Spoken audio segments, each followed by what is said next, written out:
Everybody, Zach again, NinjaTour.com, coming in making a video for you today. I thought I'd come out here in the woods and just show you some of the amazing colors that fall is producing this year.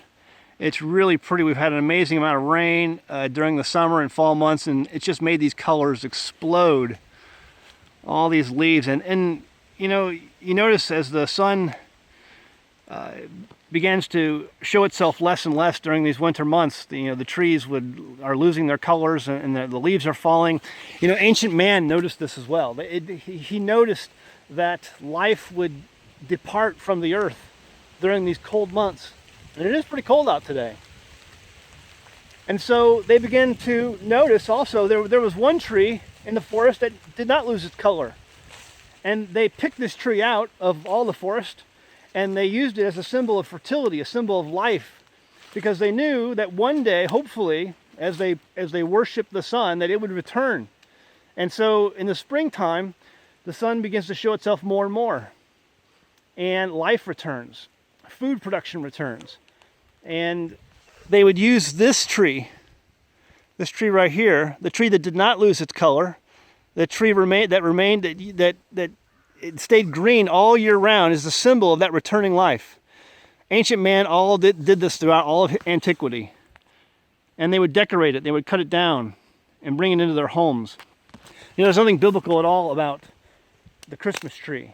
We're heading into that time of year again, Christmas, and there's nothing that a true believer, when they read their Bible, they will never find a mention of this in your Bible. And so you wonder, where did this tradition come from? How did it get started? And you can go back and you can find all kinds of ancient traditions that got started in Europe, or even before that in ancient man, where fir trees have always been symbols of fertility. And it's because while everything else in the forest seemed dead, this still looked like it had life in it.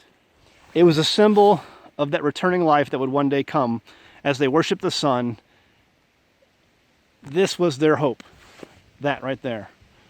That all of this would one day return and bring back its color.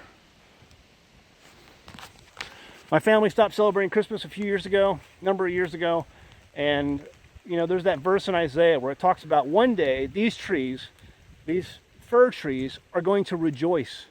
They're going to cry out because no woodman is no longer coming up and cutting them down.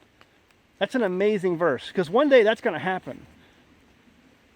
As many of us go back to our Bibles and we see that there's no mention of this tree in there, and it's used to worship the true God of heaven and earth, we cast aside these traditions and practices that have no place, in our homes.